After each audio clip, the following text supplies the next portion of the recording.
IG, დავით ბეჟუაშვილის განათლების ფონდი და ბიზნეს მედია საქართველოს წარმოგიდგენთ. რას გვიყვება დრო?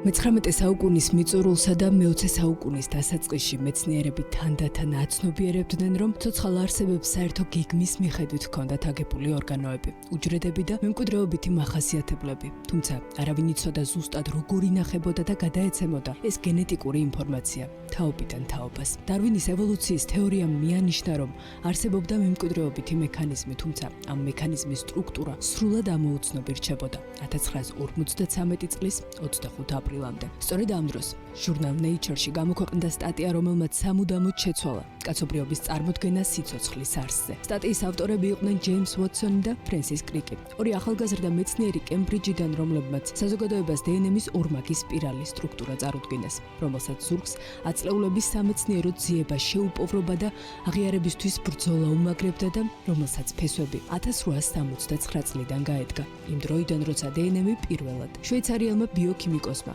ფრიდრიხ მიშერმა აღმოაჩინა. ის სისხლის თეთრ უჯრედებს იკვლევდა და მათ ბირთვში უცნაური ფოსფორით მდიდარი მჟავა ნივთიერება იპოვა, რომელსაც ნუკლეინი უწოდა. იმ დროს არავის მოსვლია აზრად, რომ ეს მოლეკულა სიცოცხლის გენეტიკური კოდის მატარებელი იქნებოდა. მთელი მეცნიერული ყურადღება მიმართული იყო ცილებზე, რთულ, მრავალფეროვან მოლეკულებზე, რომლებიც სიცოცხლის საფუძვლად ითვლებოდა. წლების განმავლობაში განმტკიცებული თეორია ეჭქვეშ პირველად 1928 წელს ფრედერიკ გრიფიტის ექსპერიმენტმა დააყენა. კვლევით დადგინდა, რომ რაღაც მემკვიდრეობითი ფაქტორის ცოცხალი უჯრედიდან მკვდარში გადასვლა შეიძლებოდა. მეცნიერი ამტკიცებდა, რომ ეს ნივთიერება ცილა სულაც არ იყო. 1944 წელს ოზვალდ ეივერი, კოლინ მაკლეოდთან და მაკლინ მაკარტისთან ერთად საბოლოოდ დაადგინა, რომ გადამტანი მოლეკულა სწორედ დნმ იყო. ამ აღმოჩენამ საგრძნობლად შეარყია ცილის თეორია, თუმცა თეორიის აქსიომად მიღებამდე გზა ჯერ კიდევ გრძელი იყო. 1950-იან წლებში ამერიკელმა ბიოლოგმა ჯეიმს ვოტსონმა და ბრიტანელმა ფიზიკოსმა ფრენსის კრიკმა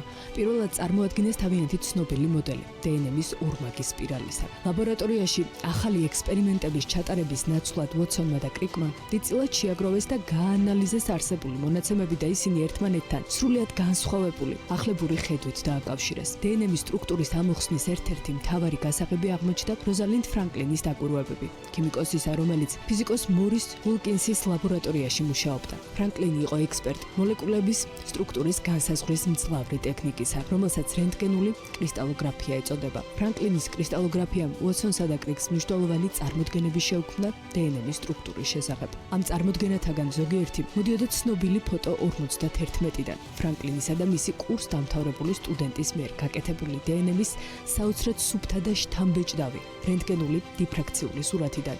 ფრანკლინის X-ის ფორმის დიფრაქციულ სურათში ვოტსონმა მომენტალურად დაინახა დნმ-ის სპირალური ორჯაჭვიანი სტრუქტურა. ვოტსონმა და კრიკმა მრავალი მეცნიერის მონაცემები შეაგროვეს, მათ შორის ფრანკლინის, უილკინსის, ჩარგაფის, რათა დნმ-ის სამგანზომილებიანი სტრუქტურის თავიანთი სახელგანთქმული მოდელი შეექმნათ. 1962 წელს კი ისინი ნობელის პრემიით დაჯილდოვდნენ მედიცინაში. ვოტსონმა და კრიკმა მრავალი მეცნიერის მონაცემები შეაგროვეს, მათ შორის ფრანკლინის, უილკინსის, ჩარგაფის, რათა დნმ-ის სამგანზომილებიანი სტრუქტურის თავიანთი სახელგანთქმული მოდელი შეედგინათ.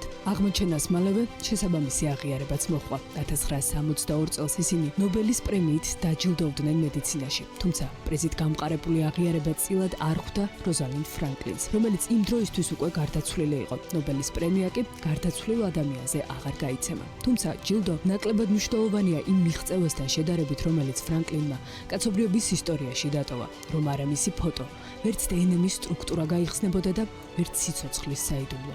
სწორედ მან შექმნა ის მთავარი ფუნდამენტი, რომელზეც მოგვიანებით მოლეკულური ბიოლოგია დაშენდა და მეცნიერებს ფართო გზა გაეხსნათ გენის სტრუქტურის, ფუნქციისა და კონტროლის დეტალურად შესასწავლად, რის შედეგადაც შესაძლებელი გახდა გენების რედაქტირება, გენეტიკური დაავადებების დიაგნოზი და თერაპია. გზა გაეხსნა პერსონალურ მედიცინას და ადამიანთა წარმოშობის კვლევას გენომის საშუალებით. და რაც მთავარია, დნმ-ის სტრუქტურის აღმოჩენამ კაცობრიობას სიცოცხლის კოდის გაშიფვრის გზაზე მთავარი გასაღები უსახსოვრა.